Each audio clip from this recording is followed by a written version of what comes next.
Hey, beautiful people. This is Alexis Fernandez, the host of the podcast, Do You Fucking Mind? A podcast that teaches mindset hacks backed by neuroscience. This podcast gives you the tools you need to set boundaries, not take shit from anyone, to increase self-love, confidence, and even move on from an ex.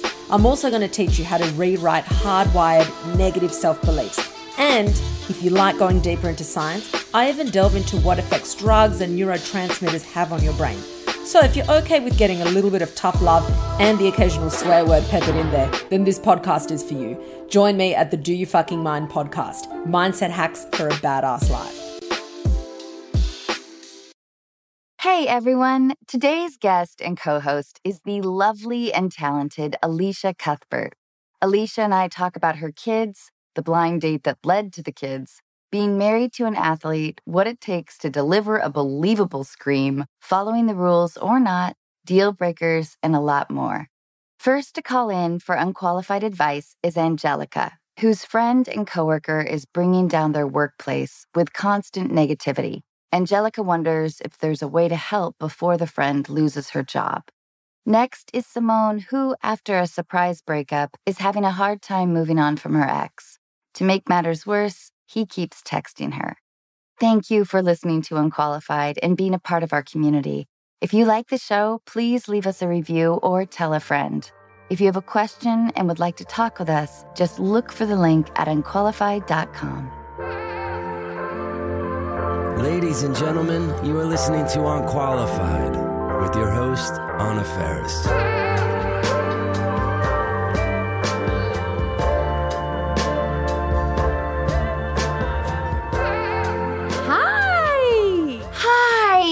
I am so happy to see you. Did you have a baby 2 months ago? I did. Oh my God. How are you feeling? Not sleeping. I haven't slept since January 27th. I'm like, when am I going to get some relief here? But I'm trying to enjoy it too, because you know how it flies by. So I'm like, don't get upset about it. It'll be fine. It'll be fine. But yeah, I'd like a full night's rest. I totally feel you on that. And I have a 9-year-old. Oh my gosh. It goes so quick. I know. And how is he at 9? Like, what am I dealing with at 9? I think it's awesome, especially with a boy. You had a boy, right? Yeah.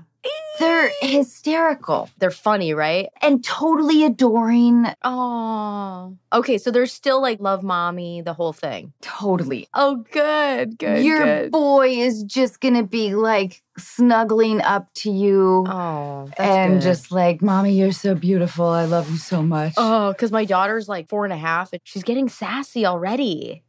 Girls are so smart, you know what I mean? Like, she's very clever. Yeah. And she gets very emotional over small things. It's interesting. I love it that you're going to have a completely different experience. I know. Well, it's kind of nice because I was like, how am I possibly going to love anything more than I love my daughter? When I was pregnant with him, I was like, will it be as strong of a feeling? I mean, what is this going to be like?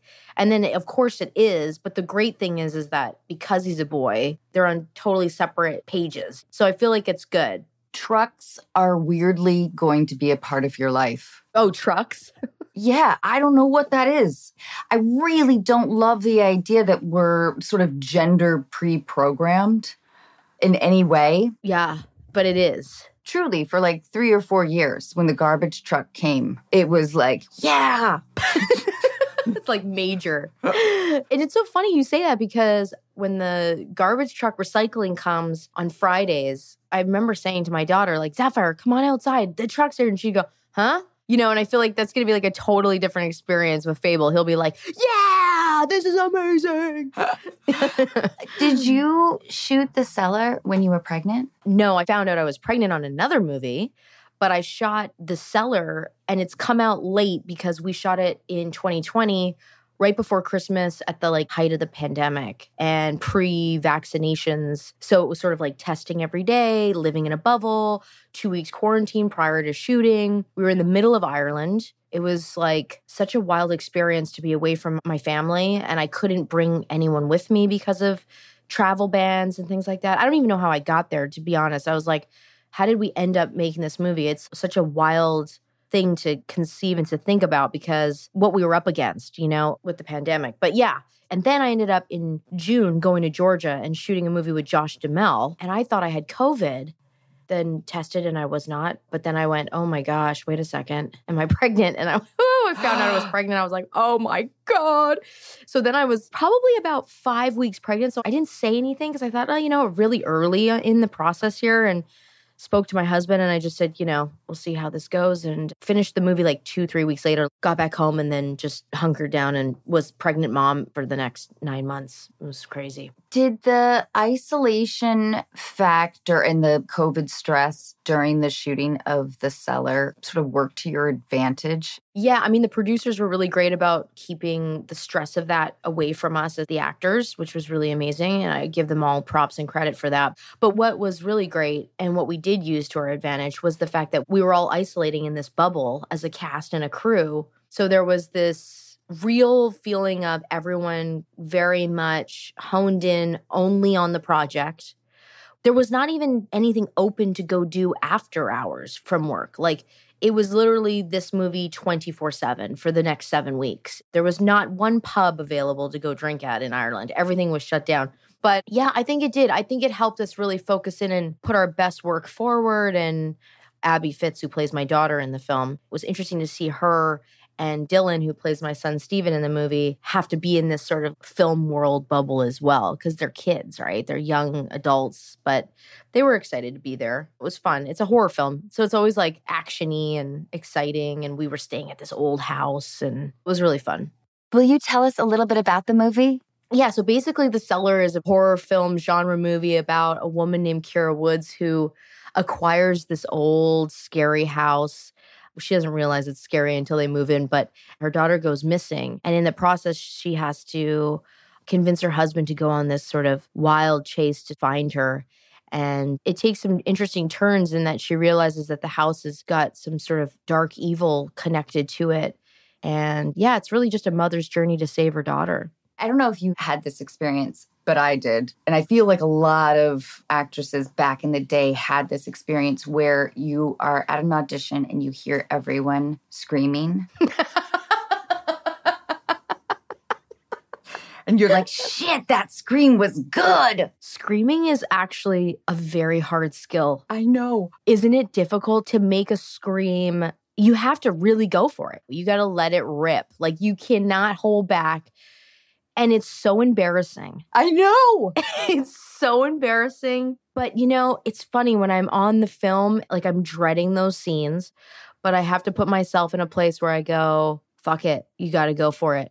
And hopefully you get to a point where you're tight enough with the crew that they're there to like root you on too. But my God, when you have to scream to the top of your lungs in front of 50 crew members, it's so embarrassing. It totally is, because it is weirdly vulnerable. Although I think I have a harder time faking laughter. Like screams. You can physically release a scream. Yeah. But to be laughing genuinely, yeah, that's tough too. I can't tell you how much I love happy endings. Oh my gosh. Did you watch it streaming wise, or did you watch it when it was out on ABC? I watched it streaming. Yeah, that's really where it belonged. It was underappreciated maybe because it was such an incredibly talented cast. The writing is so good. The writing was so outstanding, like so pop culture-y, quick, fast. All the characters were very dimensional for that format. Yeah. Mm-hmm. And like with sitcom, you know how important the words are, the jokes are. There's not a lot of room for, I don't know if your experience on Mom was different, but I find with a sitcom, you don't fuck with a writer's words. It's surgical. It's surgical, which is amazing in its own way. But with us, it was surgical when they were writing it. And then when we get to the table read, we would give them what was on the page. But then David Cass, our creator, when we got on set, would go, let's just make sure we get one pass as is. And the writers for that particular script would be on set. And they were so open to letting us kind of go off and try whatever we wanted to try as well. So one, we had like this amazing, great base of a script that was like epic already. And then two, they were so open to letting us kind of run with it that new shit came up and it was like really cool. So no one was like super pretentious about it. Maybe that's why it had that special sauce. I don't know. But you can feel it. Yeah, that's right. There was joy. Yeah, there was a lot of joy. I mean, those table reads were hilarious. You know, the only thing that was difficult about it was that when you had the 6 actors riffing a lot, it would sometimes get like, let's reel it in. This is taking longer than it needs to. For sure. Let's all chill out. We don't need 6 versions of this. Totally. It's not getting better. It's not getting better. We nailed it. Let's move on. And I remember the editors sending notes back to set going, if they're going to stick with one pass of this, can we have it on every angle? Because then we change the cameras onto like me or someone else, and then we'd have our own moment. And they'd be like, this is not cutting together. Can you guys please? And we were partying a lot. We had a lot of fun on Friday nights. Oh, That was rough. I don't know if we could have continued the show just on that. that's awesome, though. I totally binged it. Yeah.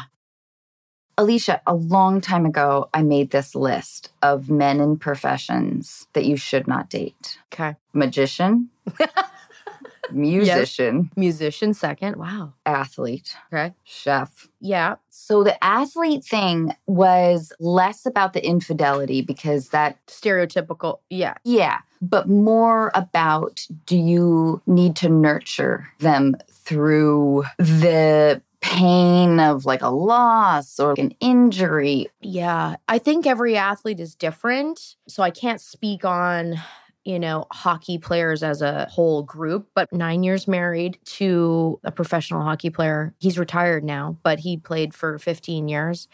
But, you know, with Dion, I mean, I could tell if he was disappointed in a game after if there was a loss. It certainly wasn't like he shut it off to the point where it didn't exist. I think he very much was open about vocalizing that he was disappointed, but he never brought it home onto other people. It never got projected onto me in a negative way.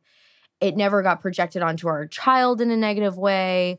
I kind of knew to sort of stay away and not push any buttons for that matter. But I think you can read your partner after a while to go, you know, they need some space.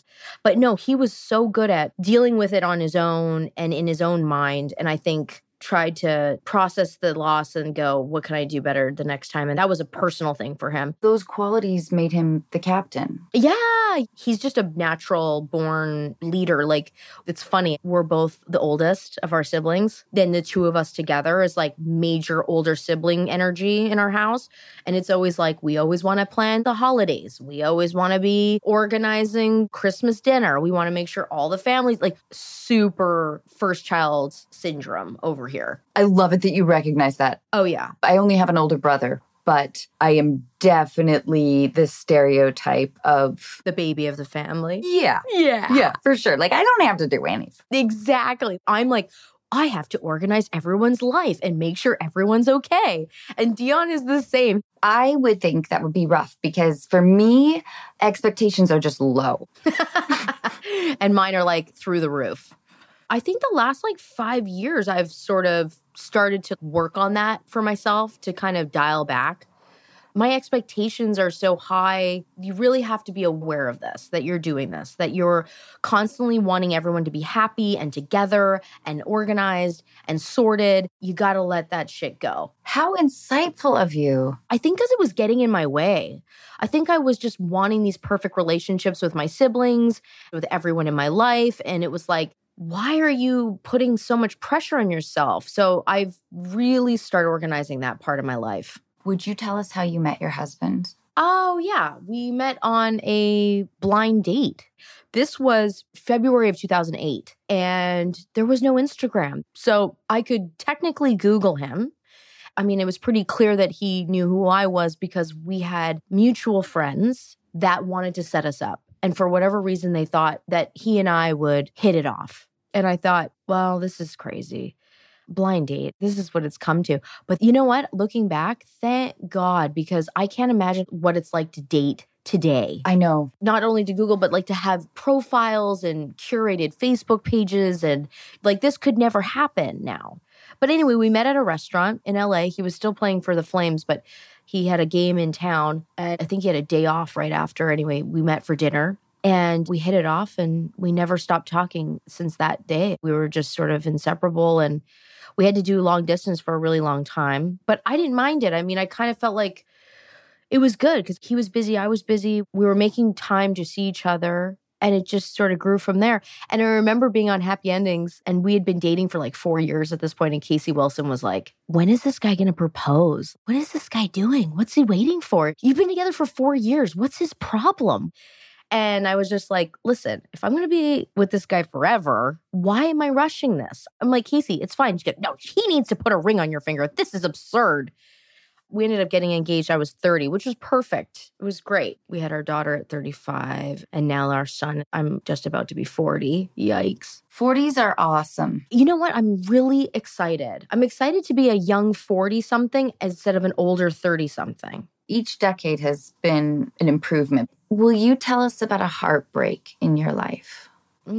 I'll tell you, there was a time period, and I don't know if you experienced this in your career, where I didn't work for like a whole year and a half, like almost 2 years. Oh, yes. Ugh. And it's such a devastating time. And I think if there's any other aspiring actors or actors listening to this, where I'm sure there are, or just anyone who's wanting to make a pivot in their careers. But I was coming off the high of 24 and, a couple of movies like, Girl Next Door and House of Wax. There was some good stuff happening. And I was getting offered a lot of 1-hour dramas because of 24 to go back to TV. And that was such a big commitment. 24 episodes, 8 months out of the year, night shoots for 5 months, 15 hours on set. I was like, I don't know if I can do that right now. Like, I just don't know if I have it in me.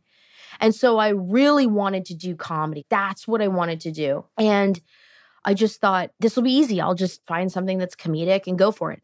In the process of that, realizing I could not get a comedy job to save my life. No one wanted to hire me for anything funny. I was in such a sad place. I was like, what do I do? Do I just then go on a show I don't want to be a part of? Anyway, I stuck to my guns, but I was at such a halt and didn't work because of it for a year and a half until I finally got approached to meet this like young TV creator, David Casp, for Happy Endings. And I was getting offered the straight guy role, what originally was sort of the grounded character out of all these like kooky characters. And then here I was like, bam, get on Happy Endings, which is like the most fun. So I was like, sometimes the scariest moments of your life, you can come out the other side in such a positive way. And even in relationships too, every like really bad relationship is a learning experience to come out knowing maybe now what you don't want in the next. That was one thing too with relationships for me. I was very open to the idea that didn't work for X, Y, and Z, and we're not going to apply those things again. We're going to look for something better. I really admire that. There was this really interesting documentary that I was watching, Atlas of the Heart. Have you watched this? No. On HBO? It's all about emotional connections with other people and how we don't communicate our emotions well enough because we don't have the language to do so. I totally believe in that. This series breaks down the simplest things, but yet so profound. Like, it was so funny in this series. They asked 80,000 people to name 3 emotions. It was like happy, sad, and pissed off.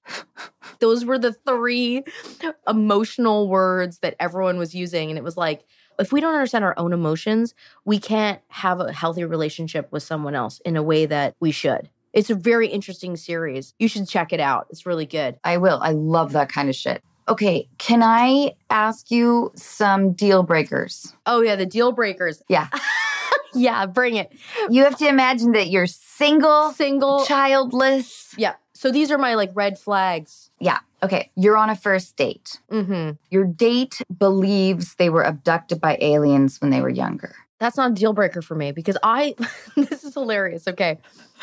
Did you ever see the movie in the early 90s called Fire in the Sky? No. Oh, God. Don't do it. Okay. It's really scary.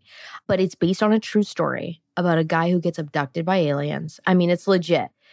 From the time I was 13, after that movie, thought aliens were after me. I literally thought I was going to get abducted by aliens until I kind of matured and realized that was ridiculous. But I have such a fear of extraterrestrials and that whole concept. So if he said that, I'd be glued to my seat, all ears. I'd want to hear every detail. So no, not a deal breaker. I love that. I love it. Okay. On the first date, they tell you they borrowed a dog for their social media photo. I'm out. No thanks. All right. That's weird. That's BS right there. I don't do BS. No, no, no, no, no, no, no. No, that's sad. Bye. Okay, they're training to free climb El Capitan in Yosemite. It's not a deal breaker, but I'm like, that's a person who's very extreme. It's a specific personality type. Exactly. Too extreme. They use the 10 items or less line with 15 items. You know what? I hate rule breaking. I hate it. I hate it. I hate it for myself. But that's not a deal breaker because I feel like that would be Dion. That would be like, Dion would probably be like, no one's in the line. It's fine. No one's here. Let's just do it. I'm like, no, no, no, no, no, I can't. I'm not a rule breaker. No. Me too. Like I get incredibly anxious. Very uncomfortable. They wear sweats to your date. Ew. No. Why? They have a sex doll in their car so they can use the carpool lane. Nah. Deal breaker. I don't know. That's weird. They cry every time they watch The Bachelor.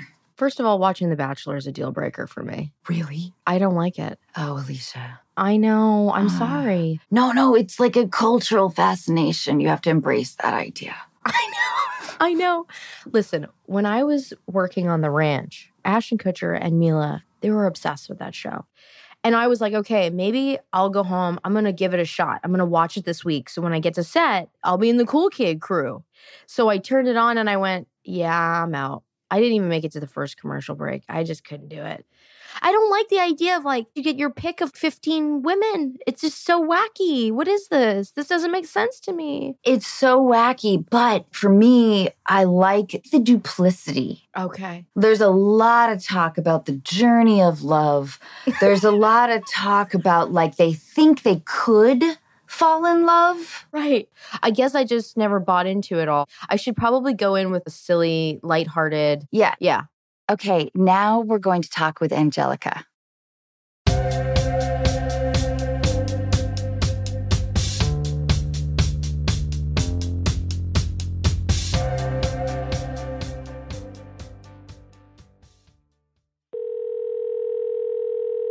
Hey, Anjelica. Hi. Hi. Anjelica, you're here with Elisha, who is just a gem of a person. And thank you so much for your letter. Will you tell us what's going on?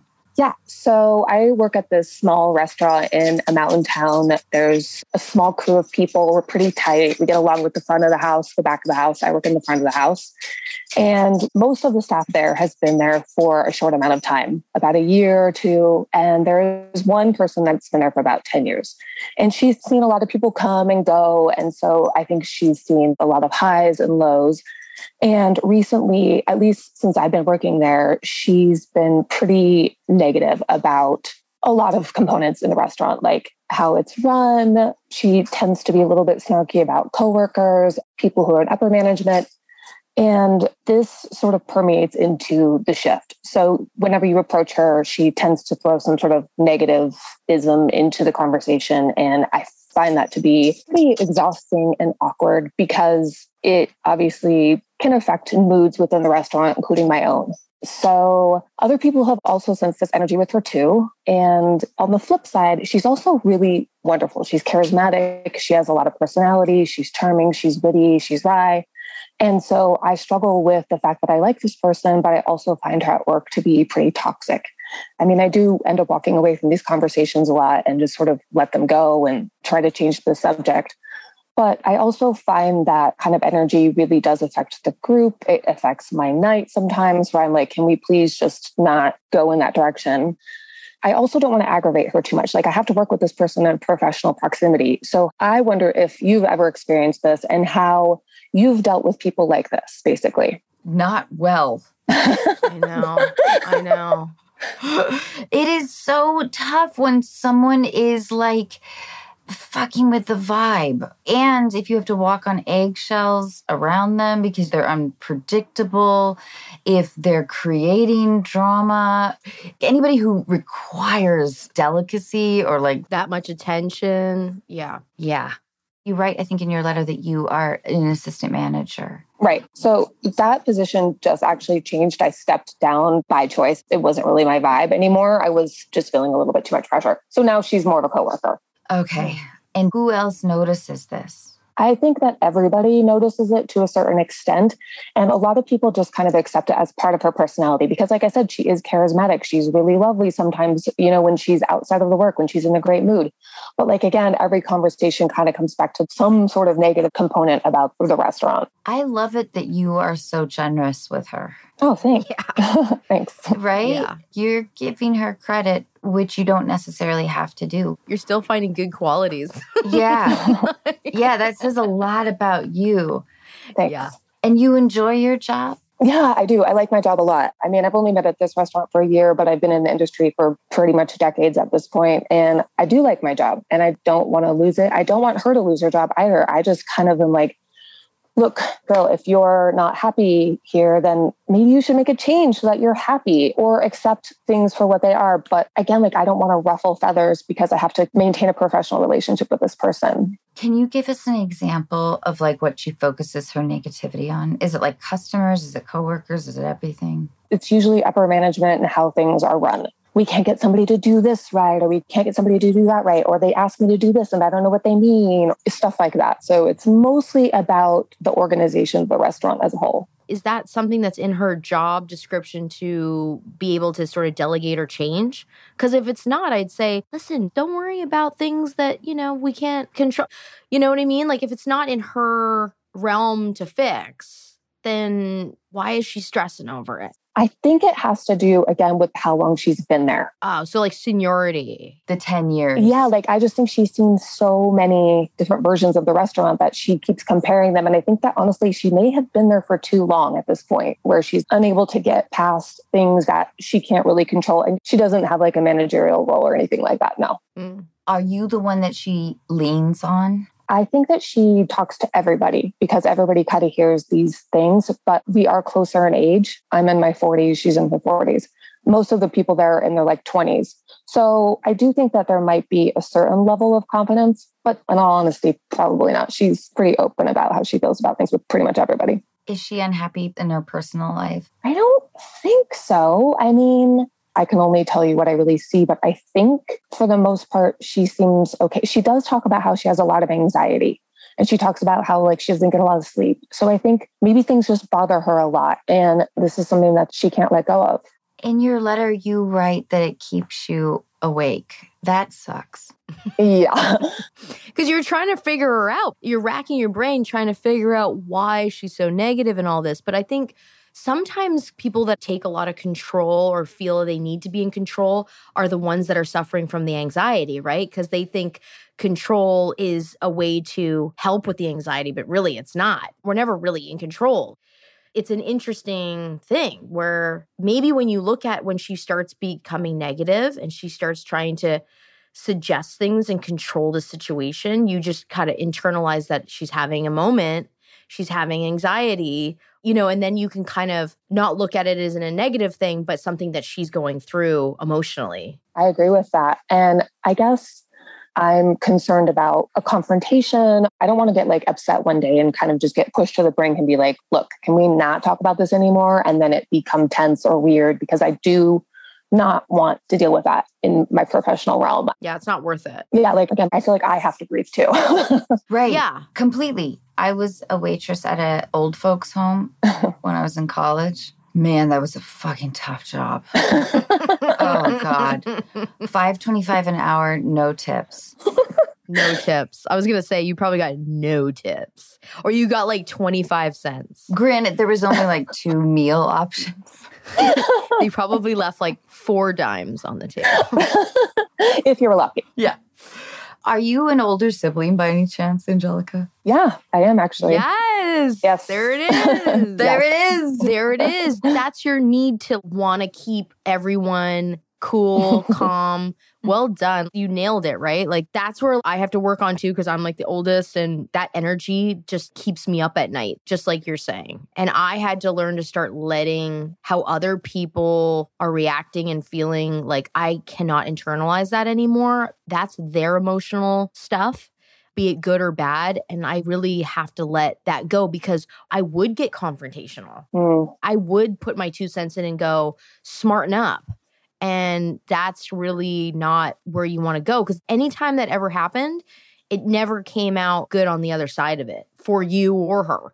Do you know what I mean? So you're right in your instincts to go, I don't want to get to a point where I get so upset that now I'm going to start, telling this girl where to go. Yeah. Especially in the workplace, right? And I think it's really amazing that you recognized that you didn't love being the assistant manager. Oh, yeah. Thank you. That's really nice of you. Yeah, it was a really great learning experience, but I know that I'm happier existing on a different level in the restaurant, and that is okay, and walking away from the stuff. And it is easier for me to walk away from stuff like this when you're a manager of something. I feel that you're in charge of a lot of people's happiness. So I was like, wow, I want everybody to be happy, but ultimately I'm in charge of my happiness and they're in charge of their happiness. Exactly. Did she resent you for having that position? I don't think so. She was actually pretty supportive of it. She's always been kind to me. She really always has been.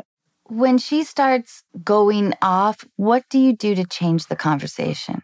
Yeah, I mean, I've definitely tried to redirect the conversation maybe towards, hey, let's be uplifting towards each other in an otherwise kind of crazy, weird time, Yeah. Because I was thinking like, God, do you write her a note? But that feels very formal. Yeah. And that feels kind of loaded. Like she may take that as like, oh my God, I got a letter. You know what I mean? The drama doesn't necessarily need to be cultivated. You have to practice as hard as it is. If you don't emotionally have the time or the energy to do it, my advice would be to try to stay far away as possible. But in the times where you feel like you do have it in you and she's going to a negative place, I would just keep considering her anxiety as something that she's dealing with. And when the negativity comes up, instead of it taking you to a place where you get upset about it, you go, oh, she's obviously in a moment and dealing with something, and try to just brush it off. And I bet that she's feeling, which can be aggravating for people of this personality type, that people are not gravitating towards her. You know what I mean? So then that sometimes almost encourages the negative behavior. I wonder if you could kind of kill her with compliments. Right. If you're like, oh my God, I love that thing. Or you look awesome. If she starts to go on a rant about upper management not scheduling shifts well, or why don't we have this thing on the menu, or whatever it is, I wonder if you can just be like really playing a character. I like that. I really like the whole positive thing and reinforcing all the things that I do actually like about this person, because I don't think that she's a bad person. I truly don't. I think that she's stuck in a rut. I think that's a really great idea, actually, to just give positive reinforcement in an otherwise negative conversation instead of placating her, acquiescing to this negativity, or walking away. I think you are a really strong, generous person. I think you are giving her the benefit of the doubt in a way that a lot of people wouldn't. And that is really amazing of you. Thank you. Thank you. You don't want her to get fired. Do other people want her to get fired? No, I don't think so. I think that upper management is aware of her perspective and she has been questioned. And I think that they're suggesting maybe you need to make some choices because it is starting to affect the overall professionalism in the restaurant, particularly with her. Man, I remember a job where I was working with an actor who really brought me down. It was so consuming and it took a lot of my attention. I constantly had to have my guard up. Unfortunately, Anjelica, even trying to distract her with compliments will take a lot of effort. Yeah, try it and see if it changes the tone. It's worth trying. But like I said, if that doesn't work, because you never know, she may not even listen. She may not even hear it. If that doesn't go over well, then I would suggest just not letting yourself get to a place that you're upset to the point where there'd be any confrontation, and just sort of see it as maybe her inability to control her anxiety. I find if you can see things in that way, that people are dealing with things that are out of their control, we start to sympathize as opposed to get upset. Negativity can really bring in more negativity, but if you're looking at it through eyes of sympathy and compassion, you won't get there. You won't get to that place of aggression or upsetness, Right. And that has happened in the past where somehow it's kind of gotten in there and plagued a person. Thank you. Those are really nice things to say. I do appreciate it being a slightly more passive way of confronting this rather than an aggressive way. I don't want to hurt her feelings. And I know she's not trying to hurt my feelings. I think she's just caught up in her own crap, basically. Would it be insane to ask upper management if there was like a cake or something to celebrate her decade of being there? No, that seems really nice. I think that maybe she needs a little gratitude. I think you're right. That's actually a great idea. I think maybe she feels like a little invisible and it's starting to like eat away at her confidence. That could be really good. It maybe would feel for her just that renewed appreciation that everyone needs. Yes, I love that idea. I love it. It's moving forward. It's not moving backwards. It's not being judgmental. It's saying like, we still value you despite the fact that you've gone through a lot of stages here. You're here for a reason. We want you to be here. You're right. Like maybe just kind of revitalizing her importance within the company would make her feel better and just uplift her too. Yeah. Great idea. Good. I'm so glad I landed on something. You did. That was solid. Anjelica, I think that you're just remarkable. And I love it that your goal is to have like an awesome workplace. We're spending all this time at work. How do we enjoy it? Mm-hmm. I mean, believe me, I gave thought to being like, what would happen if this person wasn't here? And it actually really upset me because I thought this person is struggling. I like want her to be happy. I really do. I want her to be happy in this environment where she is. If she, for some reason, was let go, I just feel like that would be an injustice to all the time that she's put in there. That would make me feel really terrible. And I want her to succeed. I want her to feel happy there.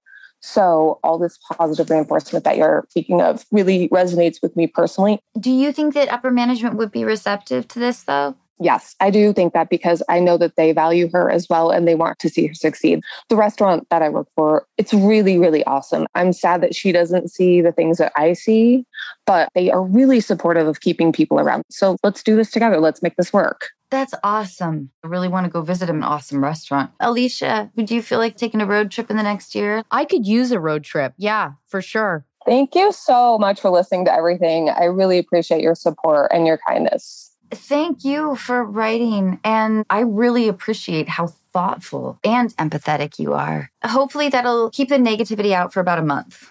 I know. That's my fear too, is that it won't last. I know. Or that it like makes it worse. Like that's my fear is like, then she becomes even more of a monster. I don't know. That's why I'm so curious how the cake goes. Cause I'm like, it's either going to do exactly what we're all saying and hopefully just give her that extra boost of confidence. But then the other part of me is like, it might turn her into a monster. Maybe. We'll see. It's worth a try. Thank you so much, Anjelica. Have a wonderful rest of your day. Thank you. Take care. Bye. Bye.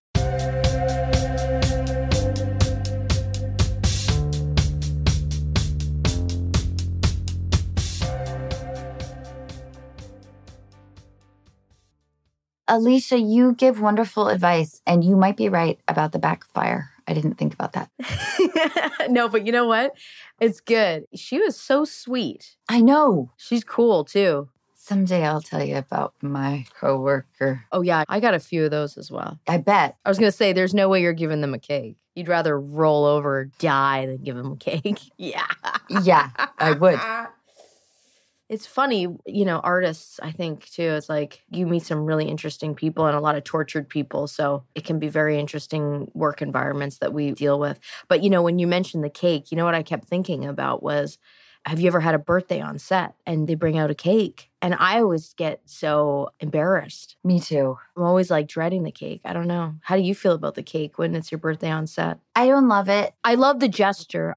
It's that weird thing, though, sometimes like it's too much attention. As actors, we already have like all eyes on us all the time. Exactly. It took me a long time to realize that it was beneficial for me to just tell people that I needed to go pee. You know what I mean? Right. This is the easier route to just say, I'm 10-1 and guys. Yeah. It's interesting with like social media and stuff. I don't even like taking pictures. Like I don't like taking pictures with family.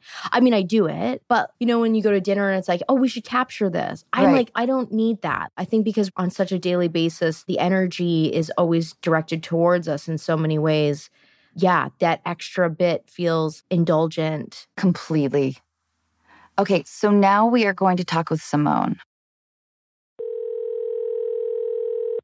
Hi, Simone. Hey. Hi. Thank you so much for your letter. You're here with Elisha Cuthbert, who is just awesome. She is so lovely. Hi. Hi, nice to meet you. Nice to meet you. Simone, will you tell us what is going on? Yeah, so I was dating a guy for 3 years and we lived together for 2.5 of those 3 years. And this past February, he came to me and was like, I'm thinking about going on my own and being single for a little bit. I kind of just need some time to think about what I want in life. And in my mind, everything was so perfect. And I thought I was going to be spending my life with this person. So I was kind of just in shock. You were totally blindsided. Totally blindsided. Completely. Oh, babe. Yeah.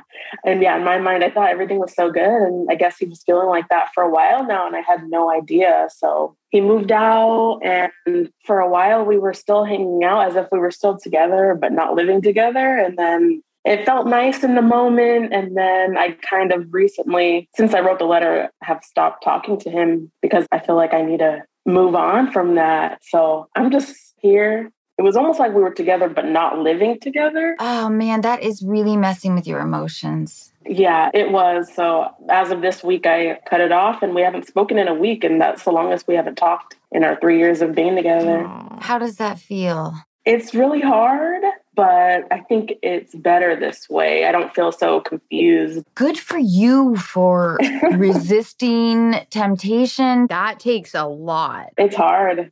So I deleted all our conversations. Wow.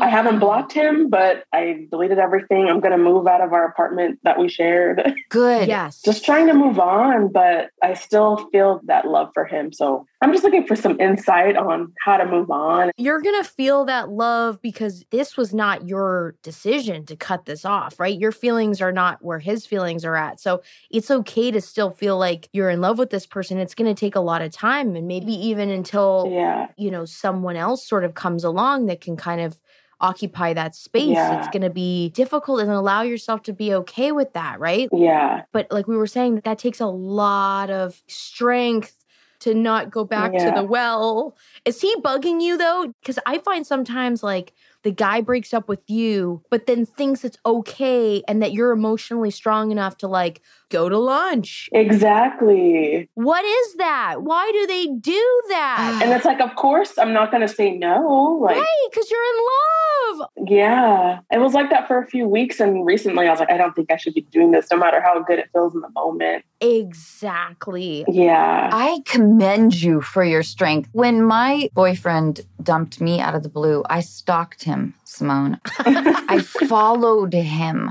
And I was like in this state of disbelief. I just thought we were going to be together forever. And it was really hard for me to digest. I really commend you for your strength. Thank you. And do you find your brain kind of like going through the hamster wheel of what clues was I missing? Yeah, I do that all the time. Like, what was I missing? But looking back, there was really no signs that he was feeling that way. And even when we broke up, he was like, I still love you and I can see us getting back together. But oh, God. Oh. Yeah. Oh, rude. So I'm like, maybe I can wait for him, but I can't be waiting forever. No, and it's not fair for you to be kind of put in that position of like such uncertainty. Yeah. And I'm like, do I date? Yes. Do I keep him on the sidelines? No. But now I'm at the point where I date. Yes, date. I think for a while I was like, no, I don't think I'm ready to date. But I think it's kind of time to start looking elsewhere. I am so impressed by your week of cutting off. That is a long time. Well, since Sunday, so technically, 5 days?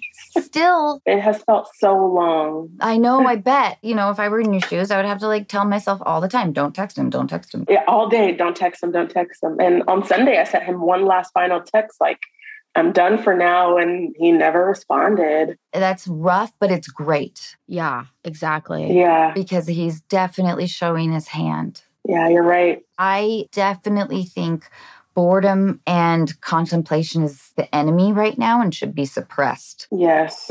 So I do think you should start dating. You're probably not going to find anybody you like for a minute. Right. Yeah. No. Yeah, don't put any pressure on that. Yeah. Can you go like get some girlfriends together? You got to get, like you said, get distracted. Yeah, that's what I try to do. I try to hang out with all my girlfriends all the time. But yes. it's those moments, where I'm alone at home, where I'm just like, I know. I think I need more distractions. Suddenly sleeping in a bed alone. It's, Yeah. Who's your emotional support? Like, is your family supportive? My family is supportive. They don't live nearby. My friends are really supportive too. I have a lot of close friends that help me out a lot. So it's been fine. I have a lot of support, but I also think moving out of the apartment will help a lot too. Yes. Totally. And have you found a place? Found a place. I actually got approved for a place yesterday. Good. So that's exciting. Yeah. For a while, I was not wanting to move because I feel like moving makes it more real, So I think I just had to pull the trigger on moving as well. And that'll be a new atmosphere, a new change of pace. And you're going to see once you get into that new spot, that's going to probably really help the healing process and push you further away from that pain. And you can start a new chapter. Think of it as fresh, new chapter for yourself, because any little thing that can kind of propel you forward and out of, sort of the sadness, because that's not going to be easy. Yeah. And Alicia's right, like about the time, sadly, it is like a wound. Yeah. Yeah. I do believe that heartbreak and breakups ultimately make us more empathetic people. Yeah. But I think it's incredible that you are already like 6 months ahead of schedule. Yes. Yeah. Be proud of that. Yeah. Simone, what happens when, let's assume if he is dating somebody else, that doesn't work out and he wants you back? During the times that we were hanging out as friends, I would always bring it up. Like, how would you feel if we got back together? We can take it slow. And he would just always be like, oh, I need more time. And I just kept getting rejected every time. So I was like, nope, I'm done asking. Yeah. If he wants to get back together, it's up to him at this point. But I'm so glad that you are protecting your heart. yeah. Yeah. If that scenario does come up, I think by the time that happens, you'll probably be past it. Yeah, you're right. Yeah. I think you just got to be kind to yourself and keep yourself busy with your girlfriends and try and find things to do. And I think this new place is going to be awesome for you. I think so too. Me too. I was going to say, if you're not moving spaces, then maybe redecorate or try to make the space totally new if you can't. But you're totally moving environments, which is so healthy for this new rebirth, this new change in who you are, Yeah. Thank you. If he does text you, miss you, thinking about you or whatever, I hope for you to have the strength to resist. So don't text him back. Or just say, I'm really trying to heal from you. Yeah. With all due respect, you decided to end our relationship. It wasn't on my side of things. So please give me the space I need to not send me, mixed signals. Let me really heal from this.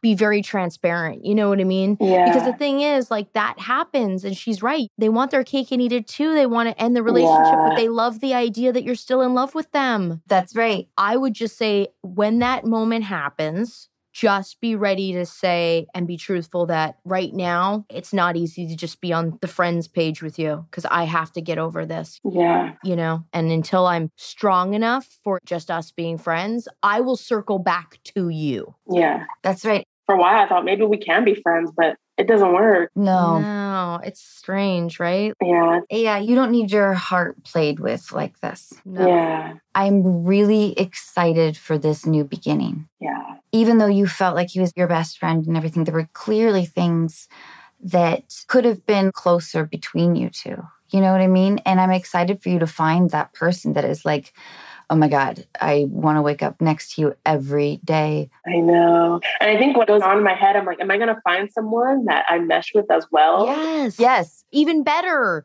That was going to be the other thing I was going to say, is that I know it's hard to fathom or imagine in the moment now because you're in healing mode.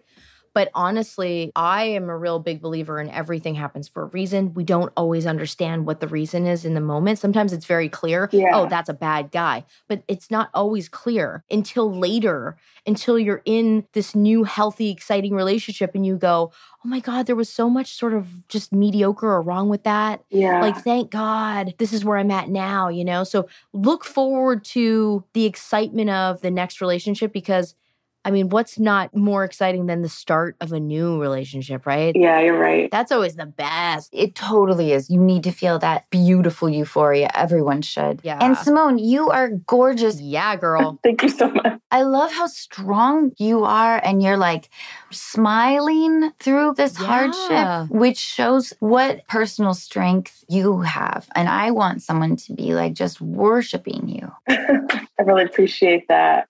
The other thing too is one time I was getting out of a rough relationship, and I think in the moment when you're most vulnerable to make that text message or to reach out, what I would do is I would sit down and instead of grabbing your phone, go into your notes or grab a piece of paper if you're old school like me and actually write it down. Write down the things that you want for your next relationship. Mm-hmm. Okay. Let's start asking what we want and what we need for our next relationship so that the energy is directed to something in the future and not throwing back to the past. That's perfect. That is so wise. We have such a tendency to romanticize our past in a very positive way or a very negative way, when the truth is that it's so much more complicated than that. And I love that advice, Elisha, of like, yeah, how much fun can we have for the next journey? Right. And sometimes you put those things out there and you manifest your life in that way and, you know, amazing things happen.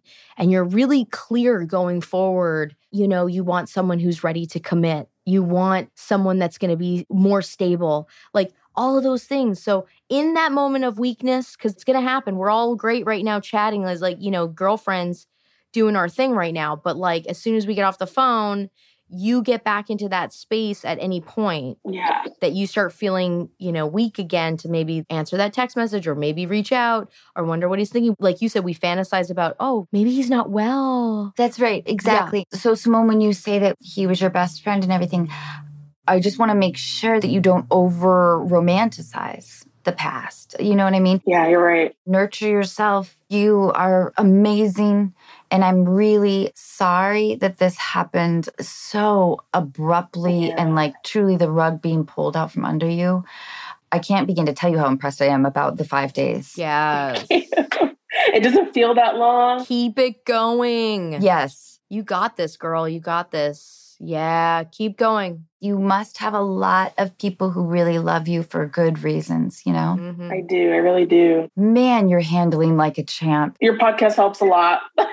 Oh, gosh, thank you. Just hearing other perspectives about relationships, it helps so much just listening. I'm just really grateful that people want to talk to us about stuff. And I'm really grateful that our listeners can hear that essentially we all have the same problems. Yeah. I love you. I'm thinking about you. Thank you so much. Thank you for having me. I appreciate both of you. Bye. Bye. Elisha, you give wonderful advice. Thanks. What a sweetheart. Oh, poor thing. I know. I can't tell you, though, how impressed I am. Oh. Your love, your empathy, you are just a gem. She was so smiley for someone that was in such a tough spot. I know. I wonder if as women, we're sort of trained a little bit to be like, let's smile through the pain. Yeah. I don't anymore. No, I don't either. Fuck that. Too tired. We have kids. Yeah, exactly. We got kids. Elisha, thank you so much for doing this today. Thank you. Congratulations on your baby. I'm so happy for you. Thank you. Thank you. And hopefully I'll start sleeping through the night. And thank you for having me on again. You're a sweetheart. I adore you. Thank you so much. I adore you too. Bye. Bye.